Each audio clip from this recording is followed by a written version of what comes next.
યશપાલ નમસ્કાર દર્શક મિત્રો, આપના લોકપ્રિય કાર્યક્રમ મહામંથનમાં આપનું સ્વાગત છે। હું છું ઈશુદાન ગઢવી। પ્રાચીન સમયમાં એવું કહેવાતું કે સૌથી ઉત્તમ હોય તો ખેતી, સૌથી કનિષ્ઠ એટલે કે કલંકિત કામ હોય તો તે છે ચાકરી નોકરી। કદાચ ગુજરાત સરકારના આઉટસોર્સિંગથી કામ કરતા કર્મચારીઓ આવી જ કનિષ્ઠ હાલતમાં જીવી રહ્યા છે। શાસ્ત્રોની વાત એમના માટે નોકરી કનિષ્ઠ છે એવું પ્રતીતિ કરાવે છે।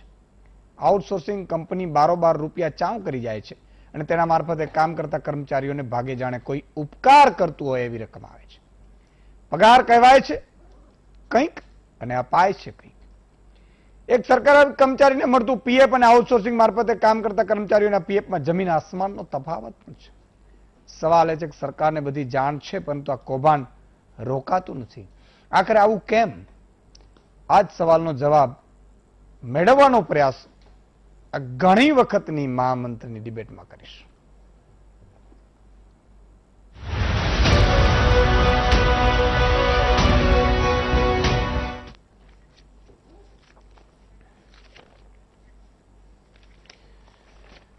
મિત્રો, વીટીવી સામે ગોઠવાઈ ગયા છો? બધું બરોબર?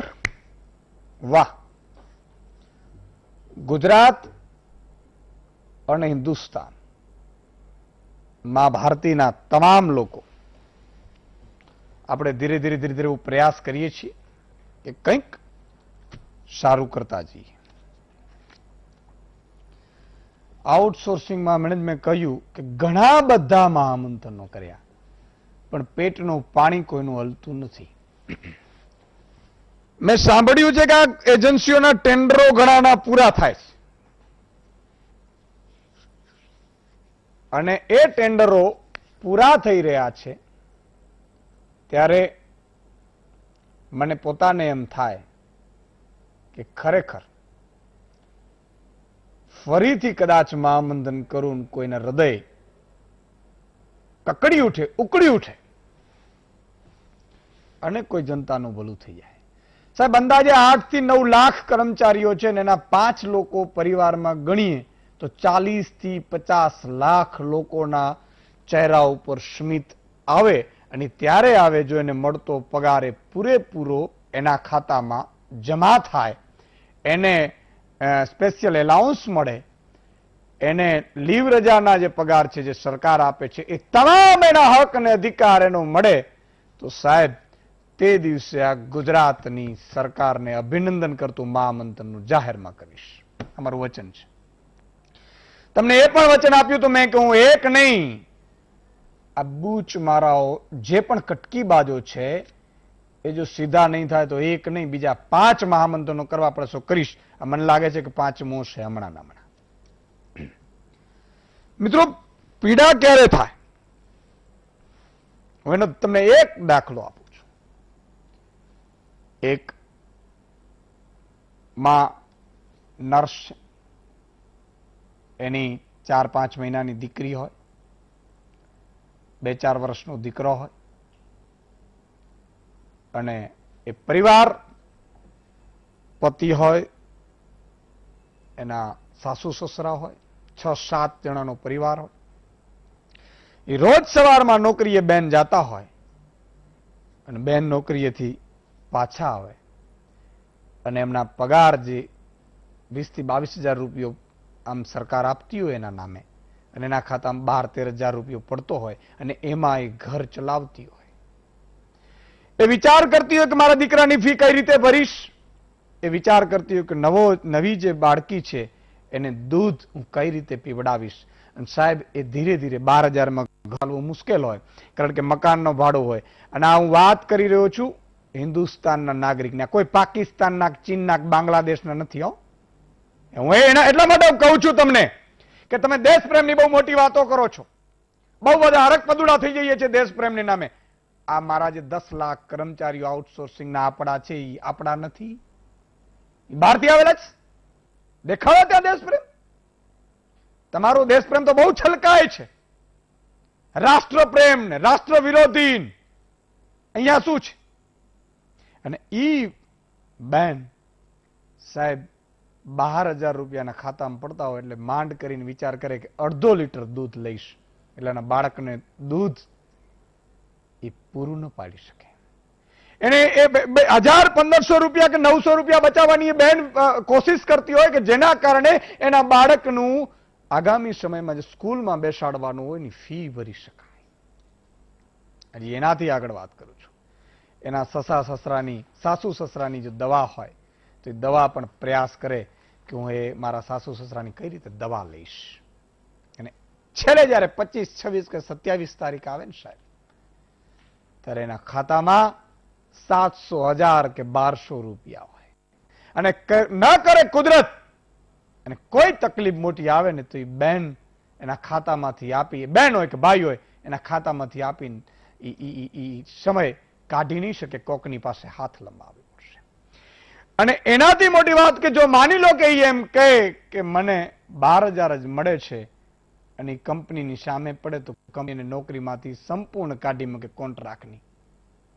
એટલે એ બેન શોષણ પોતાનું આર્થિક રીતે થતું હોય તો પણ એ ચૂપ હોય. હવે આ બેન હોય, ભાઈ હોય, ગુજરાતના તમામ જગ્યાએ, પછી 108માં હોય, સિવિલમાં હોય કે જેટલી જગ્યાઓ ઉપર કર્મચારીઓ છે એ બધાય આવી જાય. કારણ કે વર્ગ 3 અને 4માં કોઈ આઈએએસ નો દીકરો નથી, કોઈ મંત્રીનો દીકરો નથી, કોઈ ધારાસભ્ય કે સાંસદ સભ્યનો દીકરો નથી. આ તમને હું બહુ ક્લિયર કહું છું.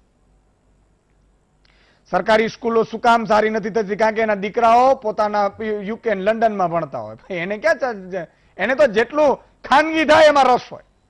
હું વાત એટલા માટે કરી રહ્યો છું કે કોઈકની પીડા છે ને એ કોઈકે ઉઠાવવી પડશે. હવે બેન એના દીકરાને 1 લીટર દૂધ આપી શકે, એના સાસુ સસરાની દવા પણ લઈ શકે. જો 22,000 રૂપિયાનો પગાર મળતો હોય એમાંથી પીએફ અને ઈએસઆઈ કાપી અને એને આપવામાં આવે તો સાહેબ હસી ખુશીથી એનો પરિવાર નભાવી શકે અને કોઈની સામે હાથ લાંબો ન કરવો પડે. સાહેબ આ થઈ શકે. થઈ ક્યારે શકે કે આઉટસોર્સિંગ એજન્સીઓ 150 જેટલી આઉટસોર્સિંગ એજન્સીઓ છે અને એ એજન્સીઓને એના ટકાવારી મળતી હોય. આ બેનને ઉપર પણ એની ટકાવારી મળતી હોય કે ભાઈઓ કે બહેનો નર્સ કે ભાઈ તમને આટલા ટકા મળે છે કમિશન. પણ કમિશન ઉપર સ્પેશિયલ એલાઉન્સના નામે, રજા નામે, આ તે બધાનો જે મળતું હોય એ બધું પોતે જાતે આ આઉટસોર્સિંગ એજન્સીઓ લઈ લે અને સરકાર અને અધિકારીઓ મંત્રી એમ કહી દે આને કે આવતીકાલથી સૂરજ ઉગે મારા આઉટસોર્સિંગ એજન્સીઓના કર્મચારીઓને પૂરતો પગાર નો હોવો જોઈએ, બાકી એક પણ આઉટસોર્સિંગ એજન્સી રહેવા નહીં દઈએ. સાહેબ આના ઘરમાં દિવાળી આજે થઈ જાય કોરોના વખતે. બોલો, આજે પણ કોરોના વખતે આવતીકાલનો સૂરજ છે ને એ એમના ઘરે દિવાળી તરીકે ઉજવાવી શકે. સાહેબ એવા 8 થી 9 લાખ કર્મચારીઓના ઘરે દિવાળી થાય. શું કામ? અને એ દિવાળીના એના ઘરે સ્મિત જોવા હું ઈચ્છું છું. આ વીટીવી એના ઘરે સ્મિત જોવા ઈચ્છે છે ને એટલે મંથન ઉપર મંથન ચાલુ કરે છે. મને આશ્ચર્ય થયું અત્યારે જયારે જયંતિભાઈ વાત કરતા હતા કે અંદાજે 400 કરોડનું કૌભાંડ થાય છે વર્ષે. ઓહો! અને એ 400 કરોડ જો મારા આજે જે રાત દિવસ મહેનત પસીનાની કરીને કરતા હોય એના ઘરમાં પડે તો તમે વિચાર કરો કે એનો દીકરો ભણી શકે, એની બેબીને દૂધ મળી શકે, એના સાસુ સસરા, એના પતિ અને પોતે પણ કારણ કે આર્થિક રીતે સદ્ધર હોય તો એ પણ કોઈની ગુલામીને હટાવી દે. આવું બની શકે અને એક ઝાટકે બની શકે. ન બની શકે એવું નહીં. અને કોઈ એમ કહેતું કે નહીં થાય તો આપણે એને કેવું કે 5 મિનિટની અંદર આપણે કરી દઈએ. બોલો, એવા જે આગેવાનો છે એ કરીએ. એટલે હું નહીં, હું ક્યાં પડીશ નહીં સાહેબ. પાપમાં ક્યારે પડવાનું નહીં. પણ એવા ઘણા છે કે જઈને કહી દે કે આમ થાય. મેં તો ઘણા મળ્યા કે આમ થઈ શકે તો કે હમણાં કરી દઈએ. ન કરે તો એને પાછું ધમકાવો તો હું કહીશ કે ભાઈ ખોટા હતા. પણ કોઈએ આગળ આવવું પડશે અને આમાં સંવેદનશીલ બતાવો. એમ કહું છું આમાં દેશ પ્રેમ બતાવો. એ આપણા ગુજરાતના હિન્દુસ્તાનના નાગરિક છે. આ કોઈ પાકિસ્તાનનો ચીનનો નથી. આ ચીનનો હોય તો મને કહેજો, કઈ વાંધો નહીં. એ સુદાનભાઈ દેશ વિરોધી તમે છો. ચીનના નાગરિકો છે, પાકિસ્તાનના નાગરિકો છે, તમે એનો ઠેકો લઈને ફરો છો. જોકે એ માનવ ધર્મ છે, મારે એની પર સમસ્યાઓ ઉઠાવી પડે, છતાં હું કહું છું કે એમાં હોય તો હું દેશ વિરોધી કહેવાઉં એટલે એ મૂકી દો તમે. ચાલો, પણ વીટીવી અપીલ કરે છે આપણે કે આ આપણા છે, દેખાવો દેશ પ્રેમ. અને ઘણા ઝંડા લઈને ફરે છે ને, દેશ પ્રેમ મેરા, મેરા દેશ માન. હવે આમાં કોઈ અવાજ ઉઠાવો, સાંસદ સભ્યો ધારાસભ્યો બધાને કહો કે આમનું કરો, કારણ કે આ અવાજ ઉઠાવશે ને તો આમની નોકરી જશે. અને એટલા માટે વારે વારે મારે કરવું પડશે. આ તમામ મુદ્દા ઉપર આપણી સાથે 7 મહાનુભાવો જોડાયા છે. જયંતિભાઈ આહિર છે, સામાજિક કાર્યકર છે. રાજ પ્રજાપતિ આરટીઆઈ કાર્યકર છે અને એમણે પીઆઈએલ પણ કરી છે. શ્રદ્ધા રાજપૂત ભાજપના નેતા છે. કમલેશ પરમાર કોન્ટ્રાક્ટ કર્મચારી છે. વનરાજસિંહ ચૌહાણ સેક્રેટરી છે. Nursing union. ગિરધરભાઈ વાઘેલા નેતા કોંગ્રેસ. હિતેશ કુકડિયા કર્મચારી 108 સેવા. બધા જોડાઈ ગયા છે ને? હા, દેખાય છે બધા. જયંતિભાઈ, મારે પોઈન્ટ ટુ પોઈન્ટ સંક્ષિપ્તમાં આ આઉટસોર્સિંગમાં દર મહિને કેટલા રૂપિયા ચૂકવાતા હશે, કેટલા કર્મચારીઓ છે, અને તમે કેટલીક ઇન્ફોર્મેશન મેળવી છે, હકીકત શું છે? કરોડો રૂપિયાનું કૌભાંડ છે? હવે ઈસુદાનભાઈ, ખરેખર તમને દિલથી ધન્યવાદ. તમે ગરીબ લોકોનો જે અવાજ ઉઠાવ્યો છે અને એની જે વેદનાને વાચા આપી છે એ બદલ તમને અને સમગ્ર વીટીવી ટીમને આ ખૂબ ખૂબ અભિનંદન છે.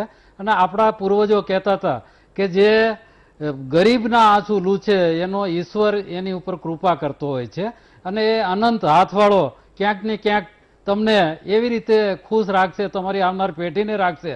આ હું મારી પહેલા શુભેચ્છાઓ તમને આપું છું.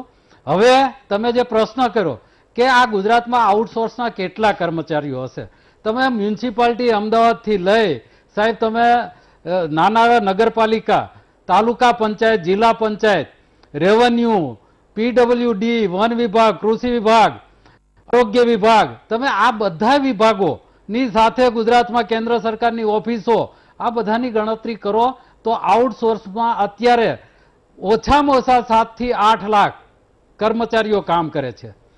મારે બીજું એક તમને એ કહેવાનું છે કે છેલ્લે લેટેસ્ટ તમારા જ એક રિપોર્ટર શૈલેષભાઈ નાગેરા ભાવનગરના છે, એને પણ એક આ કામમાં મેં થોડા એની મદદ લીધી અને આરડીડી ભાવનગરનો એણે ત્યાંથી જે એના જે અત્યારે કર્મચારીઓનો જેણે કોન્ટ્રાક્ટ આપ્યો છે MJ સોલંકી અને નાકરાણીને, એનો ભાવ વધારો મે મહિનામાં કરતો આપ્યો અને એમાં ક્લાસ 4 જે આયા હોડા બોય એના 15,082, નર્સિંગના 20,000, પછી 19,000 અને એવી રીતના જુદા જુદા કેડરોના ભાવ સાથેનું લિસ્ટ એણે મને મોકલ્યું. એ લિસ્ટ મેં વોટ્સઅપમાં, ફેસબુકમાં, વીટીવીની જે ફેસબુક છે એમાં તમને બધાને મોકલું. હવે તમે વિચારો કે જો 15,000 પગાર એક નાના કર્મચારીનો હોય અને એની સાથે જો એવરેજ તમે 25,000 થી 15,000માં 17,000 એવરેજ ગણો, 17,000, હું જાજી નથી કહેતો કારણ કે જે ક્લાસ 4 નો બલ્ક છે એ બહુ મોટો છે, તો 17,000ની સામે 8 લાખને ગણો સાહેબ, 1,300 કરોડ રૂપિયા દર મહિને સરકાર આ કર્મચારીઓના નામે એજન્સીઓને ચૂકવે છે. હવે આ 1,300 કરોડમાં કર્મચારીના હાથમાં, આપણી સાથે કર્મચારીઓ ઓનલાઈન અત્યારે જોડાયેલા છે, આ ટીવીમાં પણ જુએ છે, અને એ કર્મચારીઓને શું મળે છે? ક્લાસ 4 ને 7,000 મળે, નર્સિંગ હોય તો એને 11,000 મળે, ફાર્માસિસ્ટ હોય તો એને 12,000 મળે, અને એ સિવાયના લેબ ટેકનિશિયન હોય આ તે તો એને શું મળે છે? હવે એ પગાર જેને જે 12 થી 15,000 મેક્સિમમ, હવે આ લોકોનો બાકીનો જે મોટો બલ્ક જે છે એ તમે 8,000 ક્લાસ 4માં ખવાતા હોય, આ બાકીના કર્મચારીઓમાં 7, 8, 9 લાખ ખવાતા હોય, તો આ તમે 1,300 કરોડના કૌભાંડ નહીં પણ એના સરકારના ખર્ચમાંથી કેટલા બારોબાર ચૂકવાઈ જાય છે. હવે આ લોકોને સરકાર એને જે ઈપીએફ આપે છે એ 12% એને આપે છે, પણ મેં હમણાં આરોગ્ય વિભાગના ખાતામાં તપાસ કરી તો આ બિલમાં 25% ઈપીએફ સરકારની કચેરીઓમાંથી લે છે એજન્સીઓ, અને એ એજન્સીઓ મારી પાસે રેકોર્ડ છે, રેકોર્ડ વગર હું કંઈ બોલતો નથી. અને આ પૈસા હમણાં એક એજન્સીએ એનું ઈપીએફનું ચલણ જે એણે ઈપીએફના ડાયરેક્ટરની કચેરીમાં ચલણથી રૂપિયા ભર્યા, એમાં એના એમ્પ્લોયીના જે કર્મચારીઓ છે એના 80 લાખ ભર્યા, જ્યારે પોતે એમ્પ્લોયર જે સરકારમાંથી રૂપિયા લે છે એનો ફાળો એને 20 લાખ ભર્યો. સાહેબ, આ એક મહિનામાં ઈપીએફમાં જ 60 લાખ એક જ જગ્યાએથી ખાઈ ગયા. તો આવી રીતે એને આ દરેક કર્મચારીઓના એને સ્પેશિયલ જે પે છે એને જે પગાર સ્લીપ આપે છે, પગાર સ્લીપ સાહેબ તમે આ જુઓ, હું તમને ત્યાં મોકલું છું, પગાર પગાર સ્લીપમાં ખાલી અને બેઝિક 312 રૂપિયા એના દૈનિક ભથ્થું આપે છે. એને જે સ્પેશિયલ એલાઉન્સ જે એને મળે છે દર મહિને 1300 રૂપિયા, એની સાથે એને જે બોનસ ના મળે 800 રૂપિયા, એની સાથે એને ઓટી ના જે રૂપિયા મળે છે એને વોશિંગ એલાઉન્સ, એને જે ઈપીએફ વીમાના આ જે ટોટલ ગ્રોસ જે મળે છે એ રૂપિયાનો ક્યાંય એના પે સ્લીપમાં ઉલ્લેખ કરવામાં આવતો નથી. ફક્ત અને ફક્ત આ દૈનિક ભથ્થું આપી અને એને પે સ્લીપ આપી છે અને એમાં પણ એને જે પ્રોવિડન્ટ ફંડના એમાંથી કાપી લે છે, પણ પોતાનો જે હિસ્સો છે એ હિસ્સો એ 20% ભરે છે, 80 અને બાકી કર્મચારીના પૂરા કપાવેલ. ઓકે. આ સાથે એ જે કઈ કર્મચારીઓને મેં આરટીઆઈ કરી છે એની સાથે મેં લેખિત ફરિયાદો કરી છે. લેખિત ફરિયાદ આપણે મુખ્યમંત્રીથી લઈ જીએડી ના સેક્રેટરી, મુખ્ય સચિવ, પછી શ્રમ રોજગાર મિનિસ્ટર જે શ્રમ વિભાગ આના માટે લાયેબલ છે. આ સિસ્ટમને અપડેટ કરવા માટે અને એના માટે આ કર્મચારીઓના એક હિતાર્થ તરીકે એના વાલી તરીકે જેને ધ્યાન રાખવાના છે એને પણ ફરિયાદ કરી છે.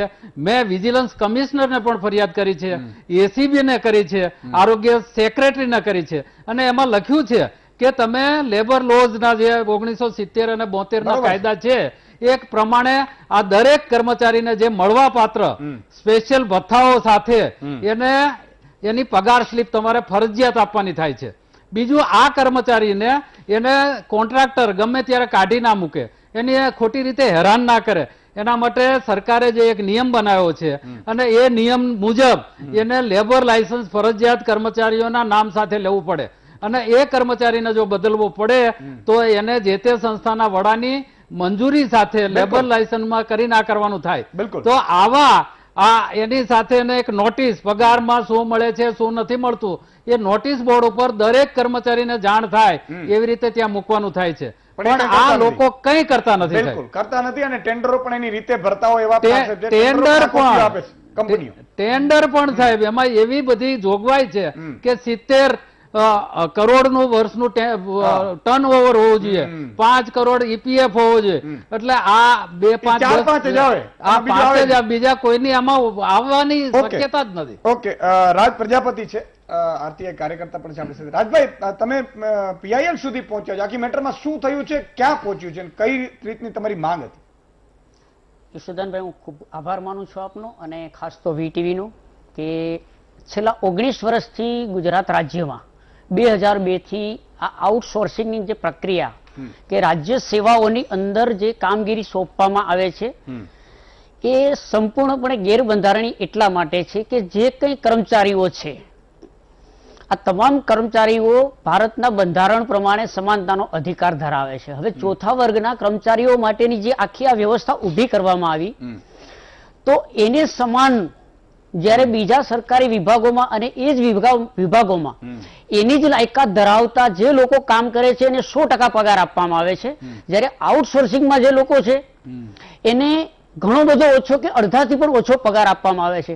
હવે વૈધાનિક રીતે જે સરકાર ચાલે છે એ સરકાર સંપૂર્ણપણે બંધારણ અને વિધાનસભાથી તૈયાર થનારા અધિનિયમો એટલે કે વૈધાનિક રીતે ચાલતી સરકારમાં દરેક પ્રક્રિયા છે એ સમાન નિયમિતતાથી ચાલવી જોઈએ. તો આપણે જે પગાર ચૂકવી રહ્યા છીએ સરકારના કાયમી કર્મચારી હોય, હંગામી કર્મચારી હોય કે કોઈ પણ પ્રકારનો કર્મચારી જ્યારે રાજ્યની તિજોરીમાંથી પૈસા લે છે, પબ્લિકના પૈસાનો ટેક્સ છે એ સરકારમાં આવે છે અને સરકાર જ્યારે એને વેતન ચૂકવે છે, આજે આઉટસોર્સિંગ કંપનીના લોકો હોય કે કોઈ પણને જે વેતન ચૂકવાય છે એ રાજ્ય સરકાર એટલે કે વૈધાનિક રીતે રાજ્યપાલના ખિસ્સામાંથી ચૂકવાય છે. આપણે એમ કહીએ કે વડા છે, ગવર્નર છે. તો જે આઉટસોર્સિંગ છે એ એટલા માટે ગેરબંધારણીય અવૈધાનિક છે કારણ કે આપણે એને એના જીવનના માનવ કલાકો જે છે 8 કલાક કે 10 કલાક માટે જે માણસ કામ કરે છે એ બેઠો રહે, કદાચ સિક્યુરિટીમાં બેઠો રહે, પટાવાડામાં બેઠો રહે કે કદાચ આઈએસ ઓફિસર તરીકે પણ જે કામ કરે છે એની જિંદગીના કલાક, એની જવાબદારીના કલાકો અને એને આપવામાં આવતી જે ફરજો છે એના પાલન કરવાનું આપણે વેતન આપીએ છીએ. હવે માનો બહુ સ્પષ્ટ વાત છે કે જ્યારથી આઉટસોર્સિંગ કંપની આવી છે તો આઉટસોર્સિંગ કંપનીના વેતન લેનારા લોકો છે એ રાજ્ય સેવકની વ્યાખ્યામાં નથી આવતા. બહુ ગંભીર બાબત એ છે કે જે રાજ્ય સેવકની વ્યાખ્યામાં નથી આવતા અને નિયમિતપણે ચોથા વર્ગના કર્મચારીઓ હોય કે નર્સિંગ સ્ટાફ હોય કે ડ્રાઈવર હોય, તો આ કોઈ રાજ્ય સેવકની વ્યાખ્યામાં નથી આવતા, તો પછી એ રાજ્ય સરકારનું વેતન મેળવવા પાત્ર નથી. કારણ કે કોઈ પણ કર્મચારીની કોઈ જવાબદારી ફિક્સ નથી થતી. આજે રાજ્ય સેવા કરનારા જે કઈ કઈ રીતે થાય છે? શોષણ એટલા માટે થાય છે, પીઆઈએલ કરીને. હા, તો પીઆઈએલ જે કરી છે એ એક કંપની માટે કરી છે કે અમદાવાદની સિવિલની અંદર ચાલુ વર્ષમાં 1798 કર્મચારીઓ માટે જુદી જુદી કેડરના કર્મચારીઓ માટે ટેન્ડર ભરવામાં આવ્યું. હવે આ ટેન્ડરની પ્રક્રિયામાં માત્ર 3 જ કંપની હતી. તો એ કંપનીને જ્યારે ટેન્ડર આપવામાં આવ્યું ત્યારે ઓછામાં ઓછો સર્વિસ ચાર્જ લેવાનો હતો કે ભાઈ કંપનીને સર્વિસ ચાર્જ શું આપવાનો.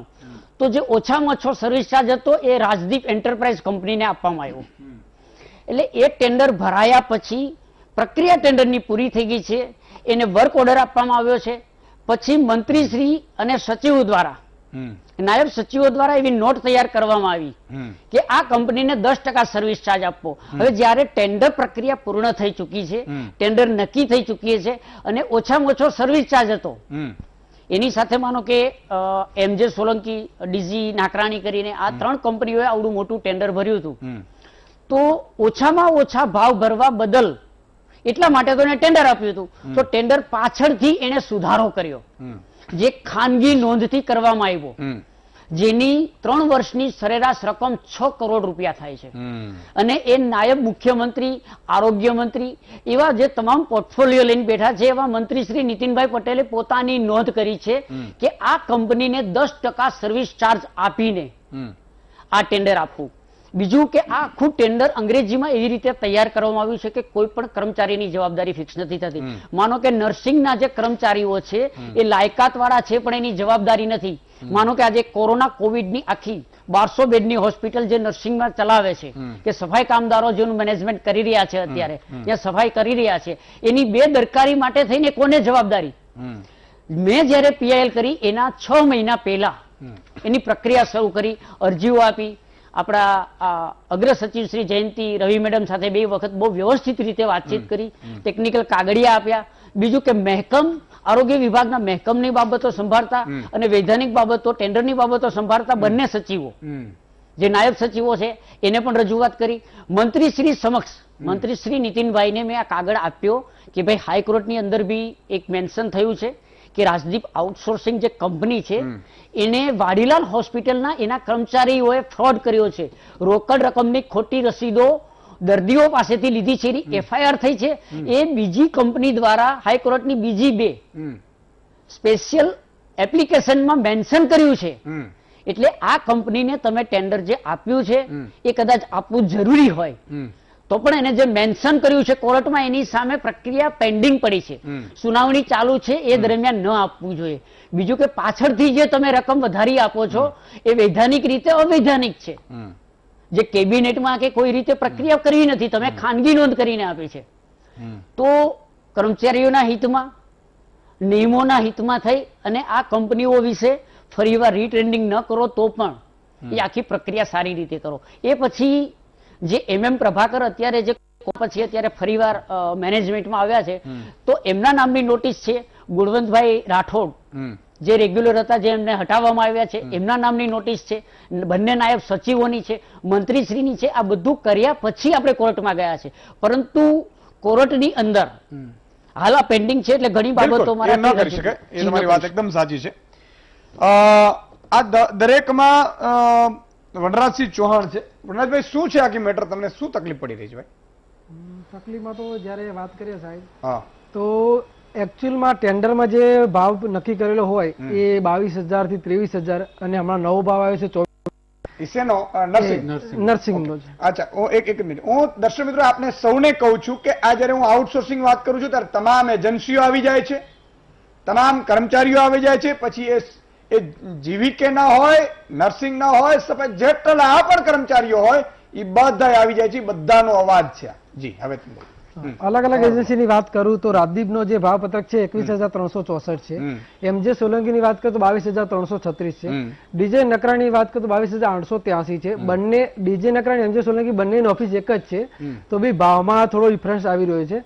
સાથે સાથે કર્મચારીની વાત કરું તો કર્મચારીને પગારમાં 11,000 આપવામાં આવે છે, અને જુનાગઢ સિવિલને એમજે સોલંકીનો જે કોન્ટ્રાક્ટ ચાલે છે ત્યાં એનો જે પગાર આપવામાં આવે છે 9,000 ખાલી 300 જ આપવામાં આવે છે. જે નર્સિંગ 8 લાખ રૂપિયા પૂરું કરવાથી પૂરું થાય છે એનો પગાર 8,300 આવે છે. જયારે એની લોન લઈને જો ભરવામાં આવે તેનો હપ્તો 11,000 રૂપિયા હપ્તો ચાલે છે એનો. એટલે આમ 22,000 રૂપિયા છે ને એને આપવામાં આવે છે 8-9,000 કે 10,000? 9,300 રૂપિયા જ આપવામાં આવે છે, જેની પગાર સ્લીપ પણ મેં આપણા તમે એને રજૂઆતો કરવા જાઓ તો શું કે? રજૂઆતમાં જયારે કરવા જાય તો આપણે નાયબ મુખ્યમંત્રી સાહેબને મળવા ગયા હતા ત્યારે મને એવો ચોખ્ખો જવાબ મળ્યો કે જાઓ ભાઈ અમે જોઈ લઈશું, તમે તમારી રીતે કરો, અમે અમારી રીતે જોઈ લઈશું. એમાં તમે ખોટા હશો તો? અમે પૂરી રીતે સાચા છે, અમારી બધા જ પ્રૂફ છે, જે પણ ટેન્ડરની કોપી અમારી પાસે છે, જે પગાર મળે છે ઈપીએફ ની જે કોપી છે એ તમામ કોપી અમારી પાસે છે. અને અમે જેટલા જિલ્લામાં કલેક્ટરને પણ આવેદનપત્ર આપ્યું છે છેલ્લા 2 વર્ષની અંદર, અમે નહીં હોય તો લગભગ દરેક જિલ્લામાં જઈને રેલી કાઢીને આવેદનપત્ર આપ્યું છે, પણ સરકાર હજુ સુધી સાંભળી નથી અમારી વાત. એમાં એટલે સરકારને કદાચ તમારી વાત યોગ્ય નહીં લાગતી હોય તો તમારે ક્યાંક ગડબડ હશે એવું નથી? ગડબડ અમારી નથી, ગડબડ એજન્સીની છે. જે જોઈએ તો 22,000 પગાર હોય અને 11,000 મળતો હોય તો બાકીના જે સર્વિસ ચાર્જ ને જોયું અમે તો સર્વિસ ચાર્જ 8% ઉલ્લેખ કરેલો જ છે, તો 8% લેખે 1400 રૂપિયા થાય છે. અને સર જીએસટી લગાવેલો છે તો જીએસટી 18% લગાવેલો છે, તો 361 રૂપિયા થાય છે. તો બાકીના 5 થી 7,000 નું વચ્ચે ગડબડ એજન્સી કરી જ રહી છે. એ અમારી સાથે બધા પ્રૂફ છે, અમે સરકારમાં પ્રૂફ સાથે પણ રજૂઆત કરી છે, તો સરકાર આ બાબતની કોઈ પોઝિટિવ જવાબ કર્મચારી નથી. ઓકે, હિતેશભાઈ છે? કમલેશભાઈ જી, તમે કઈ રીતે કર્મચારી છો અને શું ગડબડ છે? સાહેબ અમે ક્લાસ 4 ના કર્મચારી, અને ગડબડ એવી સાહેબ અમારો પગાર. તમે શું કરો છો અત્યારે? હું અત્યારે લિફ્ટ ચલાવું ત્યાં સિવિલ હોસ્પિટલ ની અંદર, અને ત્યાં લિફ્ટ ચલાવું. અમારો પગાર એકદમ 8,300 જેમ કે અમને તો સાહેબ આટલી બધી ખબર જ નહોતી, પણ પછી આ સાહેબ આયા અમારા અને પછી અમને રજૂઆત કરી કે ભાઈ પગાર આ રીતનું જો તમારો જીઆર બીઆર તમે દેખો તો તમને આટલું તમારું આવે છે પગાર. અમને તો કાંઈ ખબર જ નથી, પણ આ તો પછી ખબર પડી ત્યારે, એટલે કે આઉટસોર્સિંગ વાળા કર્મચારીઓનો આટલો પગાર છે ને આટલો પગાર કેમ આપવામાં આવે છે. એટલે પછી અમે આગળ 4 દિવસ સાહેબ હડતાલ ઉપર ઉતર્યા હતા, પણ અમને અમારો કોઈ પૂછવાય નહીં આવ્યું. અંદરથી કોઈ અમારા કર્મચારીનું કોઈ ધ્યાન દેવા નથી આવ્યું કે ભાઈ તમે અંદર ચલો, કંઈક કહેવા માટે કે ભાઈ કેમ તમે હડતાલ ઉપર ઉતર્યા છો, તમારે થાય એ કરી લો, અમારાથી થાય એ કરી લો, કશું થશે નહીં, તમારો પગાર 1 રૂપિયો વધવાનો નથી. અત્યારે હાલમાં એવું બોલે છે અમને. અને ધ્યાન રાખજો તમને કાઢી ન મૂકે. મને એ પણ સાહેબ કાઢી મૂકવાનું તો ધમકી આપે જ છે સાહેબ. અત્યારે હું ટીવીમાં આવ્યો તો બી એ કાઢી તો મૂકવાના જ છે. તમે મદદ કરજો, મદદ તમારે કરવાની છે અમને. મારી તો બનતી કોશિશ તો કરું છું, પણ લક્ષ્મણ રેખા આવી જાય છે એટલે મને કોશિશો કરીશ. 108 કર્મચારી છે, હિતેશ કુકડિયા પણ છે. હિતેશભાઈ, શું સમસ્યા છે, કઈ રીતની ગડબડ છે?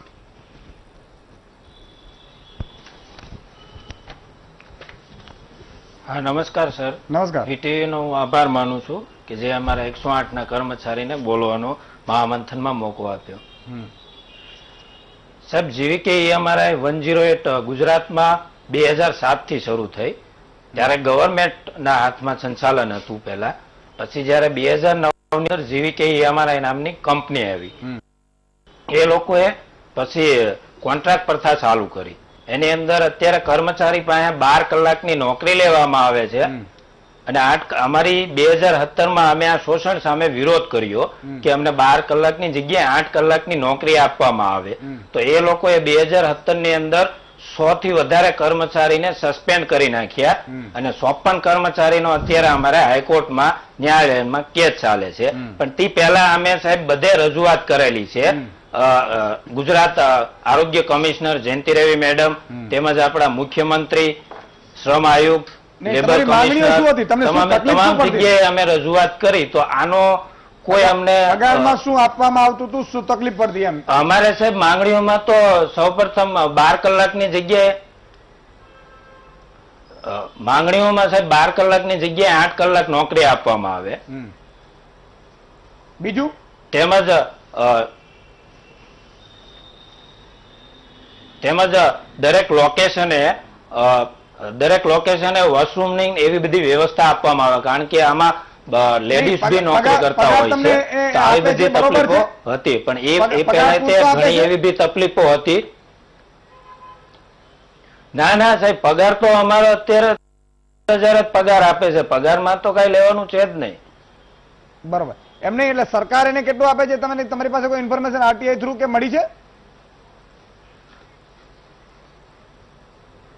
એના માટે સાહેબ, એના માટે અમે જયારે આરટીઆઈ કરીએ છીએ ને ત્યારે અમને એવું જણાવવામાં આવે છે કે 8 ઘ મુજબ આ તમને માહિતી આપવામાં નહીં આવે. 8 ઘ એ સસ્પેન્ડ માહિતી હોવાથી ગાંધીનગરના આ રીતે અમારા જવાબ આરટીઆઈ ને આપવામાં આવે છે. અને હાલમાં જ અત્યારે સાહેબ આપણે મુંબઈની અંદર બોલો.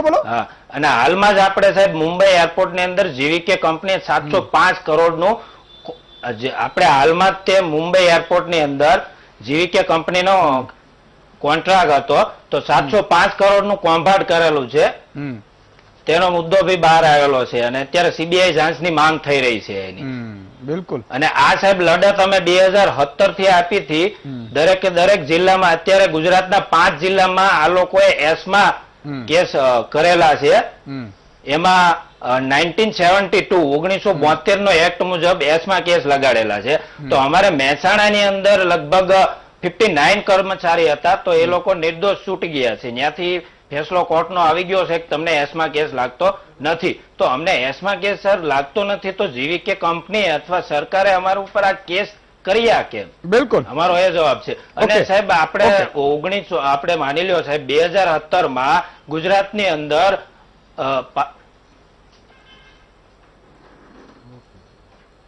ગુજરાતની અંદર સાહેબ 585 એમ્બ્યુલન્સ હતી, ત્યારે 3000 કે 3200 કર્મચારીની જરૂર હતી. તો અત્યાર સુધીમાં એ લોકોએ 1,30,000 કર્મચારીની ભરતી કરી નાખી. બિલકુલ. ઓકે, ગિરધરભાઈ તમારી પાસે આવવા માંગુ છું. આઉટસોર્સિંગ એજન્સીઓ દ્વારા કેટલીક આઉટસોર્સિંગ એજન્સીઓ આપતી પણ હશે પૂરા, કેટલીક નથી આપતી, ફરિયાદો થઈ છે. અને હું હજી પણ કહું છું કે આઉટસોર્સિંગ એજન્સી અથવા તો સરકારને એવું લાગે કે આમાં કંઈક ખોટું જાય છે તો એ તો પક્ષ છે, જેમાં કોઈ વાંધો નથી. પણ છતાંય પણ મિસ એવું થતું હોય તોય પણ સરકારે ધ્યાન દોરવાનું કે આ આટલી વસ્તુ નથી, આટલી નથી સારી. પણ આ ખરેખર પોઈન્ટ ટુ પોઈન્ટ વાત કરીએ તો ગિરધરભાઈ, ખરેખર કઈ રીતે શોષણ કરવામાં આવે છે અને કેટલું શોષણ થતું હશે?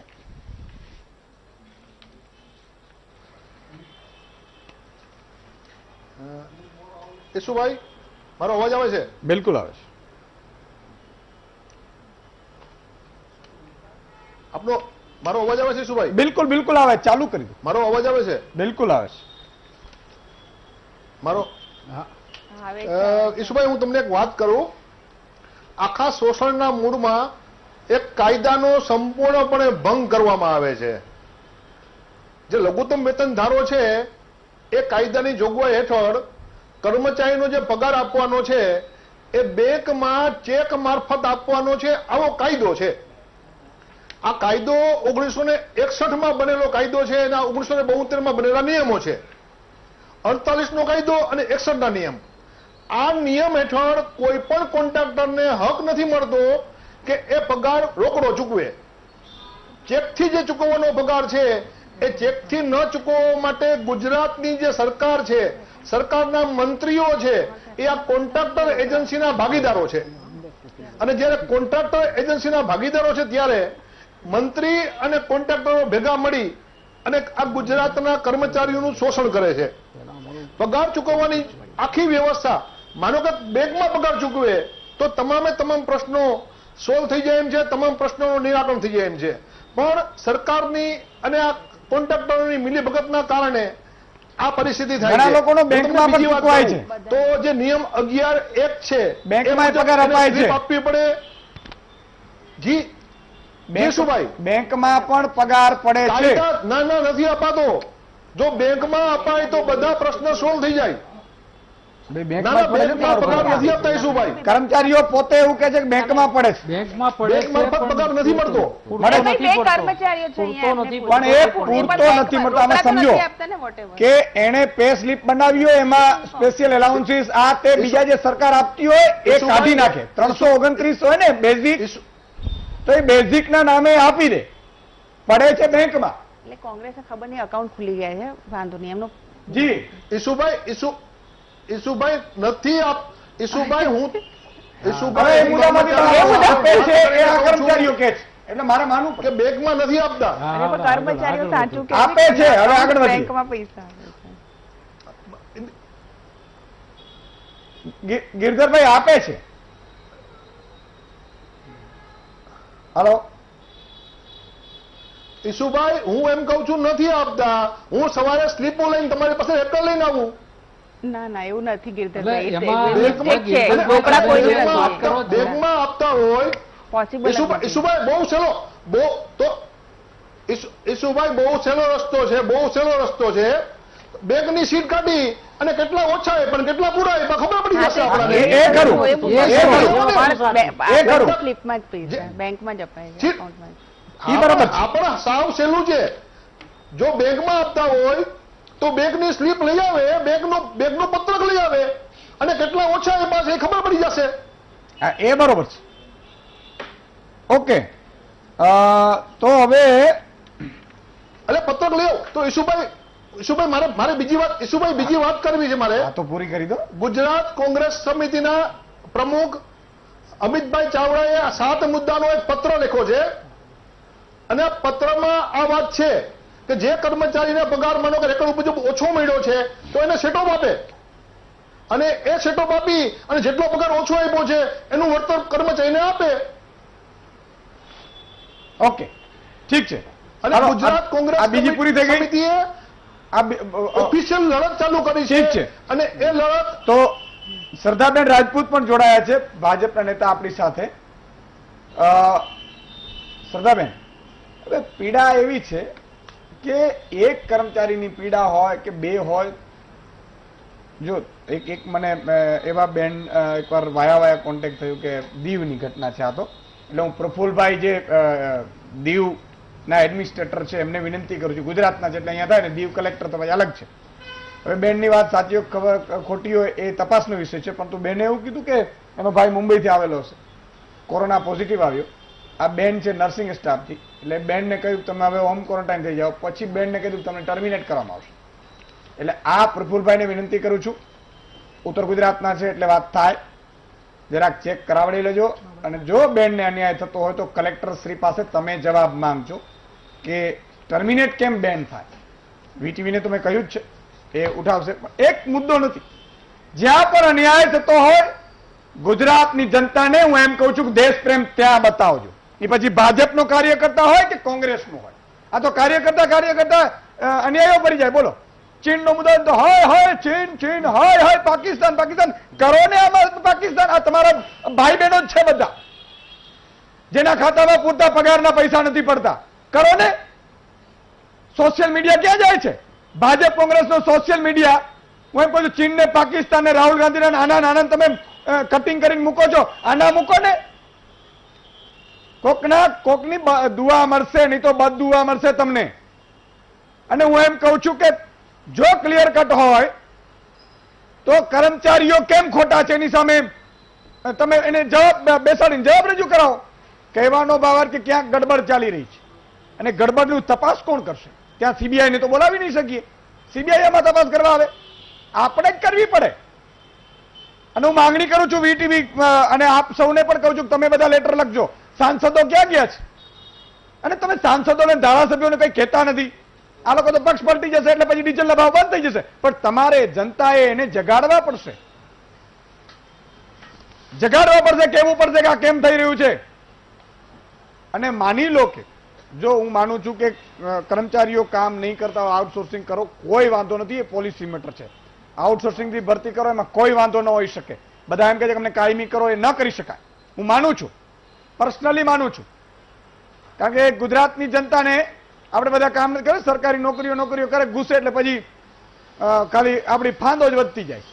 ઘણાની સારા છે ને વંદન, ઘણા બૂચ મારવાનો ધંધો કરે છે. પણ સરકારે એ એન્શ્યોર કરવું પડશે કે અહીંથી 22,000 રૂપિયા આપવામાં આવે છે, એ 22,000 ESI ને પીએફ નો બાદ કરતા એના ખાતામાં પડે છે કે નહીં, અને સરકાર સીધા જમા કરાવે. અને એજન્સીના 10% હોય એ સરકાર સીધા એજન્સીના ખાતામાં જમા કરે. સરકાર સીધા જમા નથી કરતી, એજન્સીના ખાતામાં જાય છે ને એજન્સી વાળાને ખાતામાં જમા કરે છે. શ્રદ્ધાબેન, આવું કેમ? ઈશુદાનભાઈ, અહીંયા અમુક જે વાતો થઈ છે, પહેલા તો બે અમારા કર્મચારીઓ પણ છે જે આઉટસોર્સથી છે, એમની બી હું વાત લઈ લઈશ. પહેલી વસ્તુ એ છે કે શ્રમ અને રોજગાર અધિનિયમ કચેરી હોય છે. એ શ્રમ અને રોજગાર અધિનિયમ કચેરી આખા લેબરના લો બનાવ્યા હોય છે. આ એજન્સીઓ ટેન્ડર મારફતે આવતી હોય છે. એ લોકોએ provident fund, employ state insurance અને બોનસ એ બધું આપવાનું થતું હોય છે. જો એમાં એ લોકો જે પેરામીટર્સ છે એ પ્રમાણે સરકાર, એટલી વસ્તુ તો અહીંયા સ્પષ્ટ છે કે કૌભાંડ ક્યારે કહેવાય? જ્યારે સરકારે પૈસા ના ચૂકવાય. અહીંયા બેઠેલો પેનલિસ્ટ બધા માને છે કે સરકારે જેના બી જે માથાદીઠ પૈસા થાય છે એ એજન્સીને ચૂકવી દીધા છે. એટલે સરકારે પોતાની તિજોરીમાંથી એજન્સીને પૈસા આપ્યા છે અને એજન્સી એ પ્રમાણે ચૂકવણું કરવાનું છે.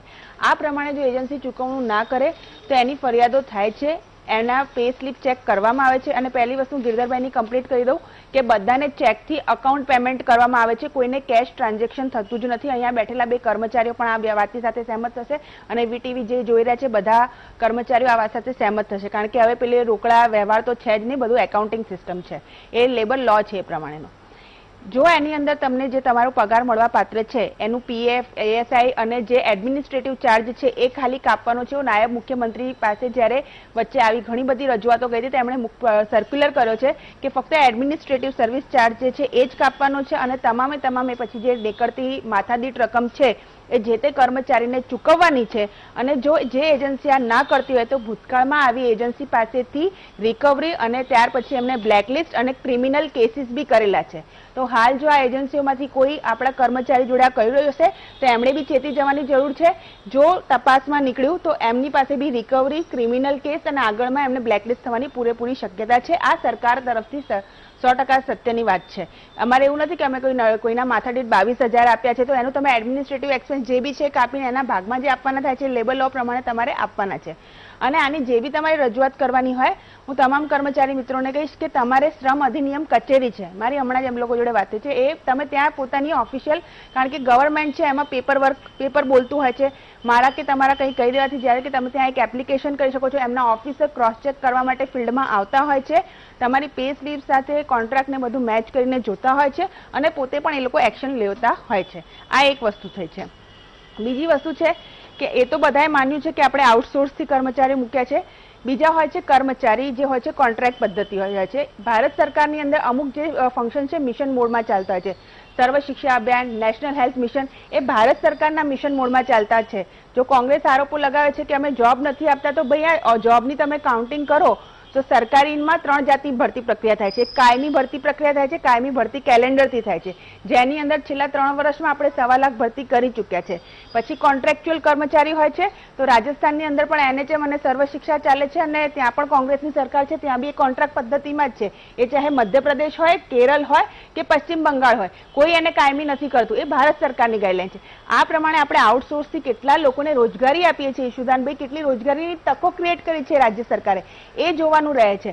સરકારી નોકરી બધાને નથી મળી જતી. સરકારી નોકરી નાણાં વિભાગ, જીએડી અને નાણાં વિભાગનો જે મંજૂર મહેકમ હોય છે એના માટે હોય છે. એ બધી જગ્યાઓ સરકાર ભરતી હોય છે, પરંતુ સરકાર વધારે સારી રીતે ચાલે અને એને હ્યુમન રિસોર્સ પૂરતા પ્રમાણમાં સપોર્ટિવ સ્ટાફ મળે અને પ્રજાજનોને, રાજ્યની પ્રજાજનોની સુખાકારી વધે એટલા માટે આપણે એડિશનલ ફોર્સની માટે ભારત સરકારના મિશન મોડના કર્મચારીઓ અને આઉટસોર્સના કર્મચારીઓ લેતા હોય છે, એટલે એમની સુખાકારી વધે. અત્યારે તમે જો કોરોના પેન્ડેમિક છે તો આપણે ઘણી બધી જગ્યાએ આઉટસોર્સની એજન્સીને કહીને FHW, nursing staff, multipurpose health worker એ બધાને લીધા છે. અને મેં એમનો જ્યારે અત્યારે પગાર પૂછ્યો છે તો ઓનલી પ્રોફેશનલ ટેક્સ કપાય છે. એજન્સીએ પ્રોફેશનલ ટેક્સ કાપીને એમણે જેટલા પૂરતા પૈસા છે બધા આપ્યા છે. હા, હું માનું છું કે અહીંયા જે અમુક એજન્સી હશે કે જે આવું કરતી હશે તો મેં એના માટે બી કીધું છે કે લેબર લો પ્રમાણે જો નીકળતું હશે તો એમના પર રિકવરી, બ્લેકલિસ્ટ અને એમના પર ક્રિમિનલ કેસ બી થશે. એટલે એવું નથી કે સરકાર કોઈ માથાદીઠ જે 11,000 કે 22,000 ચૂકવતી હોય તો એનું એડમિનિસ્ટ્રેટિવ ને બધો એક્સપેન્સ કાપીને એટલા પૈસા એ લોકોને આપવાના થતા હોય છે. તમે વાત કરી કે આ થતું હોય છે ને કરવું જોઈએ, પણ કરશે કોણ? જો આ બધામાં બ્લેકલિસ્ટ થયેલી કંપનીઓને કોન્ટ્રાક્ટ અપાયા છે, એટલે આપણે ગુજરાતમાં કોઈ બીજી કંપની જ નથી કે બ્લેકલિસ્ટ થયેલી કંપનીઓને કોન્ટ્રાક્ટ આપી આપણે? ટેન્ડરની જે શરતો હોય છે એટલે ટેન્ડરોની શરતો પેલા કોણ બનાવે છે? મારું કહેવાનો ભાવાર્થ એ છે કે એવું પણ બની શકે કે મારી કંપની હોય ભાઈ જયંતિભાઈ અને હું જ ટેન્ડરની શરત બનાવી દઉં કે ભાઈ જયંતિભાઈ તમારે આ જ રીતે ટેન્ડર આપવાનો 100 કરોડ લખવું એટલે કોઈ કાકો આવી જ ન શકે.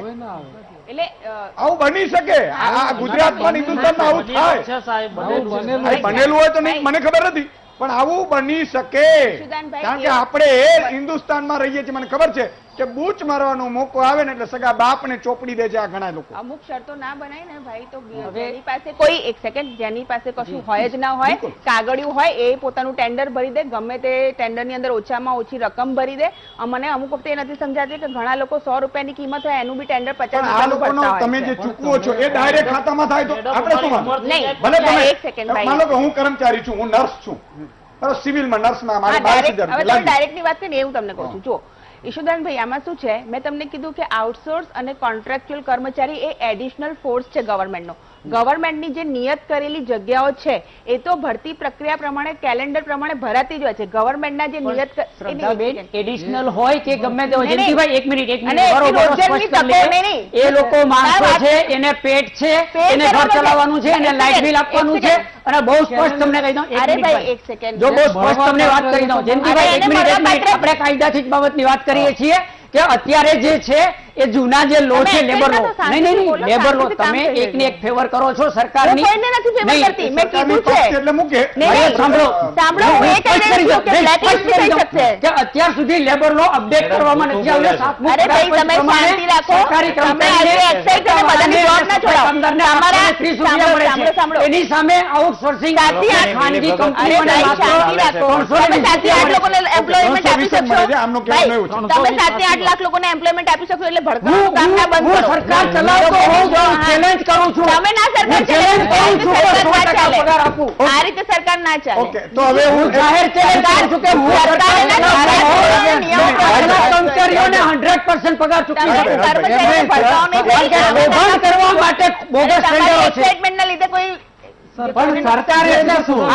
સરકાર એટલે શું ઈશુદાનભાઈ? ભાજપના સરકારના નાયબ મુખ્યમંત્રીની સહી છે. ખાનગી સહી કરીને ટેન્ડરમાં રાજભાઈ આ વસ્તુ શું છે પણ આ ખુલ્લેઆમ પુરાવા છે. મેં કોઈ એજન્સીનો પક્ષ નથી લીધો. મેં કીધું છે જો એજન્સી નહીં આપતી હોય તો એજન્સી બ્લેકલિસ્ટ થશે, એજન્સી ઉપર ક્રિમિનલ કેસ એક નાનકડો થશે. વિરામ લઈ લઉં કોઈ દર્શક એજન્સીનો મિત્રો. પક્ષ નથી લીધો. કે વિરામ લઈ લઉં, વિરામ બાદ તુરંત મળીએ છીએ. પાણીનો ઘૂંટડો હું પી લઉં, તમે પી લો.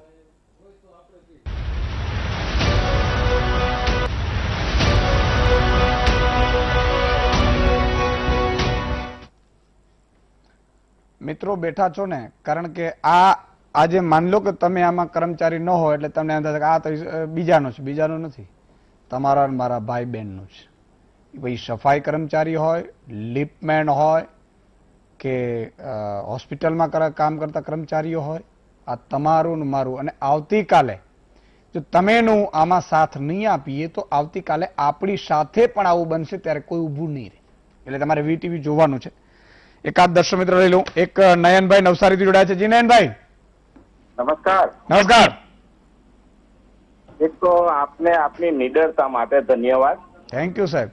અને ગરીબ અને શોષિત માણસો માટે જે અવાજ ઉઠાવો છો એ માટે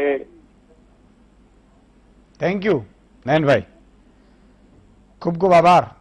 કપાઈ ગયો મને લાગે છે, નવીનભાઈ નો ફોન કપાઈ ગયો. પોરબંદર થી એક ભાઈ છે, નામ નથી આપવા માંગતા એટલે ઈશુદાન ગઢવી છે. બોલો જી, બોલો ઈશુદાન ગઢવી, બોલો. હું નર્સિંગ સ્ટાફ બોલું છું. હાજી બોલો બોલો. NHM માં નોકરી કરું છું. હા, કઈ વાંધો નહીં, નામ ના આપતા, બોલો બોલો. હવે સાહેબ અમને છે ને 11,240 રૂપિયા બધું કટ થતા ચૂકવાય છે. હા, તો સાહેબ 20,000 જેવો જો પગાર હોય અમારો તો સર એટલા જ કેમ ચૂકવાય છે? તો અમને ન્યાય મળવો જોઈએ ને સાહેબ. નર્સિંગ સ્ટાફ ને કોરોના વોરિયર્સ બિરદાવ્યા છે અમને. હા, એટલા માટે જ આપણે ચીસું પાડીએ છીએ. અને કદાચ ભગવાન કરશે તો મળશે. લગભગ વીટીવી માં જેટલા મુદ્દા લીધા છે એ સરકાર કરતી હોય છે. આમાં શું છે, ઘણી ઉપર લેવલે કદાચ મંત્રીઓ લેવલે ન ડિટેલ પહોંચતી હોય અથવા તો મુખ્યમંત્રી લેવલે ખબર ન પડતી હોય. એટલે આપણો ઈરાદો જે છે, કદાચ અધિકારીઓ ક્યાંક નીચે આમ તેમ કર્યું હોય કોન્ટ્રાક્ટ સાથે મળીને, તો આપણે પ્રયાસ કરીશું. કદાચ તમારી કિસ્મતમાં હોય અને પૂરતો પગાર જમા તો ઈચ્છા જે છે. ખૂબ ખૂબ આભાર તમારો. એટલે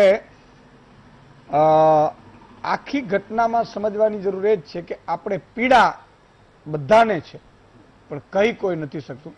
સંક્ષેપમાં વનરાજભાઈ તમારી પાસે ફરીથી આવીશ કે આમાં તમે શું ડિમાન્ડ શું છે તમારી? કાયમી સિવાયની ડિમાન્ડ કરજો, કાયમી ક્યારેય થાય એ થવાનું નથી. બીજી બોલ, નેક્સ્ટ બોલ. હાલો. ત્યારે શ્રદ્ધાબેને વાત કરી હતી કે ગુજરાતમાં NHM માં કોન્ટ્રાક્ટમાં સ્ટાફને લેવામાં આવે છે, એક અલગથી કોન્ટ્રાક્ટ છે આઉટસોર્સની સિવાયનો. તે આમાં પગારની વાત કરું તો 13,000નો પગાર નક્કી કરેલો છે. એના અંદર PF કપાય તો આ ભાઈએ જેમ વાત કરી 11,240 અરાઉન્ડ આવે છે. જ્યારે બીજા સ્ટેટની વાત કરું તો હરિયાણા અને પંજાબ, આ કોવિડની મહામારીમાં જ્યારે કોન્ટ્રાક્ટ NHM ની ભરતી કરવામાં આવી ત્યારે 44,100 રૂપિયાનો પગાર નક્કી કરવામાં આવ્યો છે. એના 11 મહિનાનો કોન્ટ્રાક્ટ જ્યારે ગુજરાતમાં 13,000 છે અને હરિયાણાની અંદર 44,000 છે. સામે સામે જ્યારે સ્ટાફની વાત કરીએ રેગ્યુલર કેલેન્ડર પ્રમાણે ભરતી થાય છે તો એ પણ જણાવીશ કે 2018 ની અંદર જે વેકન્સી પડી હતી 1466ની, એના બાદ વેઇટિંગ લિસ્ટ એક જ વાર ઓપરેટ થયું. જે પણ વેઇટિંગ લિસ્ટના 2016ના ઠરાવ પ્રમાણે વેઇટિંગ લિસ્ટ એકવાર ઓપરેટ થાય અને જો જગ્યાઓ ખાલી રહેતી હોય વર્ષની અંદર તો અમે RTA કરી માહિતી માંગી તો 40 જેવી જગ્યાઓ ખાલી છે, પણ હજુ એક વાર સુધી વેઇટિંગ લિસ્ટ ઓપરેટ નથી થયું. અને એ અત્યારે છેલ્લે આજે જ હું મળીને આવ્યો છું ત્યારે મને માહિતી મળી છે કે 18 જેવી જગ્યાઓ ખાલી છે પણ એ ઓપરેટ કરવાની ના પાડે છે. ઓકે જયંતિભાઈ, શું કરી શકાય આમાં? શોષણ કઈ રીતે અટકી શકે? શોષણ અટકાવવાના બહુ સરળ રસ્તા છે અને એના માટે ભારત સરકારના જે કાયદા છે, ગુજરાત સરકારના જે કાયદા છે, એ કાયદાનું પાલન કોને કરવું પડે. અને હમણાં બેને જે એક વાત કરી એ વચ્ચે હું એટલે કહું છું કે સરકાર 8 લાખ લોકોને રોજગારી આપી શકે, તમે કે હું ના આપી શકું, તો સરકાર કોણ? એમ સરકાર ત્યાં ગાંધીનગર બેઠા છે એ સરકાર છે કે તમે મોકલેલા આપણે બધા એના માટે છીએ? અને આ સરકાર જે છે એ સરકાર આપણાથી છે, આપણા દ્વારા ચાલતી સરકાર છે અને આપણા માટેની સરકાર છે. જો આપણા માટે, આપણા દ્વારા અને આપણા થી ચાલતી સરકાર જો આપણી ના હોય તો આ લોકો 8 લાખ લોકો અને એની સાથે સંકળાયેલા લોકોએ શું આખી જિંદગી આ જ રીબાતા રહેવાનું? બીજું, બેંક ખાતામાં પૈસા, ગિરધરભાઈને મારે એટલું કહેવાનું, બેંક ખાતામાં પૈસા આ લોકો ચોક્કસ જમા કરે છે અને એનું દૈનિક ભથ્થું જ કરે છે. એને જે સ્પેશિયલ એલાઉન્સ છે, એનું જે બોનસ છે, એના માટેના જે એના બીજા એલાઉન્સીસ, જે ઓવરટાઈમ એલાઉન્સીસ છે, એને મળવાપાત્ર હક રજાનો જે 4 દિવસની રજાનો પગાર છે, એને વોશિંગ એલાઉન્સીસ છે, આવા જે 6, 7, 8 હજાર જે એને મળવાપાત્ર છે એ બેંકમાં જમા થતા નથી. એટલે બેંકમાં જમા થાય છે તો શ્રદ્ધાબેન, હું આપના માધ્યમથી સરકારને એક મેસેજ પહોંચાડવાનું કહું છું કે બેંકની અંદર કર્મચારીનો જે પગાર ચૂકવાયેલો છે એ અને એજન્સીએ એ કર્મચારીને નામે જે સંસ્થામાંથી રૂપિયા ઉપાડ્યા છે એ બંનેની તપાસ કરે સરકાર. અને છેલ્લા 5 વર્ષમાં એ જે ડિફરન્સ આવશે એ કદાચ 40-50 હજાર કરોડનું મોટું કૌભાંડ હશે. અને આ હું તમને એના પુરાવા સાથે સરકાર પાસે એના રેકોર્ડ પડ્યા છે, કોઈ સંસ્થા પાસે ના હોય. બીજું સાહેબ, જ્યાં આ જે PF ઇન્સ્પેક્ટરો છે, લેબર ઇન્સ્પેક્ટરો છે, પછી આ જે વીમાના એજન્ટો છે, આ એજન્ટો સરકારે નિયુક્ત કરેલા છે અને એ કર્મચારીઓનો વેલફેર જોવા માટેના છે. પણ એ વેલફેર કોનું જોવે છે? એ કોઈ પણ સંસ્થામાં ક્યારેય કોઈની પે સ્લીપ માટે ગયા છે? એને ક્યારેય કોઈ જાહેર નોટિસ ઉપર આ જે એમ્પ્લોયર છે, એના જે પ્રિન્સિપલ એમ્પ્લોયર, સંસ્થાના જે કોન્ટ્રાક્ટ આપનાર છે અને એજન્સી છે, એ ક્યારેય આને રોજગાર કાર્ડ આપે છે? એને પે સ્લીપ આ બધા ડિટેલ સાથે આપે છે? એને PF નું જે ચલણ, PF ના ઇન્સ્પેક્ટરો પોતે સાહેબ આ કૌભાંડમાં સંડોવાયેલા છે. જો એની એજન્સીઓના ત્યાં સ્થળ ઉપર જઈ અને સરકાર જે એના EPF જમા કરે છે એની સામે એજન્સી પોતાના જે ભરવા પાત્ર છે, એ મારી પાસે એક ચલણ આવ્યું છે, એમાં એ 20 લાખ જમા કરે છે અને સામે એમ્પ્લોય જે કર્મચારીઓ છે એના 79,22,000 જેવા એના જમા કરે છે. આ એજન્સીનું એપ્રિલ 2020નું ચલણ છે સાહેબ. તો આવા કૌભાંડો ESI માં એ પણ એટલું જ ચાલે છે. તમે ઉર્જા, ગુજરાત ઉર્જા નિગમમાં અત્યારે વીજ નિગમની અંદર જે એના કર્મચારીઓ ત્યાં હજારો કામ કરે છે, તો સાહેબ છેલ્લા 25 વર્ષથી વર્ગ 4 ની ભરતી કરવામાં નથી આવી, વર્ગ 3 ની 50% ભરતી કરવામાં આવે છે. અને આ ભરતી આ એજન્સીઓ આવી છેલ્લે મેક્સિમમ જો આવી તો આ 15 વર્ષથી આવી. હવે એની પહેલા જે રેડક્રોસ સોસાયટી જે આ સિવિલ સિસ્ટમ જે સપ્લાય કરતી હતી એ પર કર્મચારી 200 રૂપિયા લઈ અને એ સર્વિસ આપતી હતી, એનો વહીવટી ચાર્જ 200 રૂપિયા. તો અત્યારે ચાર્જ તમને જાણીને નવાઈ લાગશે કે અમદાવાદમાં એક જ મિનિટ સાહેબ, આરોગ્ય વિભાગમાં 3 જગ્યાએ જે કમિશનરની અંડરમાં છે અને આરોગ્ય વિભાગમાં મિનિસ્ટરની અંડરમાં, એમાં CMSO ગાંધીનગરમાં 2% સર્વિસ ચાર્જથી આ સપ્લાય કરે છે સેવાઓ. બીજી એજ કંટ્રોલ સોસાયટી, ગુજરાત એજ કંટ્રોલ સોસાયટીમાં પર હેડ પર કર્મચારી 142.70 પૈસાથી આ લોકો સેવાઓ આપે છે. તો સિવિલ અમદાવાદમાં કે આરોગ્યના જે RDDO છે ગુજરાત રાજ્યમાં, એમાં એના જે એજન્સીઓ છે એને 10% શા માટે? એમાં એ 10% જે 142 કે 150 રૂપિયામાં જે સેવાઓ આપે છે એની સામે 1500 રૂપિયા કેમ આપવામાં આવે છે? દર 6 મહિને કર્મચારીઓને મોંઘવારી ભથ્થું લેબર એક્ટ પ્રમાણે મળે છે. અને તમે આ લોકોને જુઓ સાહેબ, મે મહિનાના ડિફરન્સ બિલો, નવેમ્બર મહિના ડિફરન્સ બિલો, એમાં આ લોકો વધારો લઈ લે છે પણ કર્મચારીઓને ક્યાંય આપતા નથી. બિલકુલ, આ બહુ જ અગત્યની વાત છે. એકાદ દર્શક મિત્ર હજી જોડાયા છે જેનું નામ ઈશુદાન ગઢવી છે. નામ નથી આપતા એટલે, કારણ કે બધા ખંભો તો મારો જ છે, ચિંતા ન કરો. અને મારામાં ફૂલ ભગવાને હિંમત આપી છે, એટલે ડર નામની ચીજ નથી. જી બોલો. જી બોલો. જી નમસ્કાર. એ મારો આ નંબર છે અને મારી અરે ડિટેલમાં તમે કયો ને ત્યારે ગ્રુપ સહિત બધું આપીએ. અને આવા કૌભાંડ તો ઘણા હાલ ચાલે છે ગવર્મેન્ટ. તમે પૂર્વ કર્મચારી છો? હા.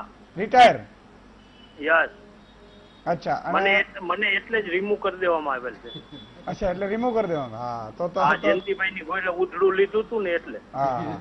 ઓકે, નંબર લઈ લેજો. જયંતિભાઈ ની વાત 100% સાચી છે. બિલકુલ બિલકુલ. નહીં તો નંબર તમારા લઈ લેશે, મારી ટીમ તમારો સંપર્ક કરશે, કારણ કે હું દરેકને હું પોતે નથી મળી શકતો એટલે માફ કરજો, પણ ટીમ મારી તમને સંપર્ક કરશે. એક વિરામનો સમય થયો છે પાછો. જાતા નહીં તમે ક્યાંય, પછી ઘણા ભાગી જાય છો. હા, પછી તમારા દીકરાનો પ્રશ્ન આવશે, કેમ GTU-માં આમાં તેમાં પરીક્ષાઓ રદ કરો ને.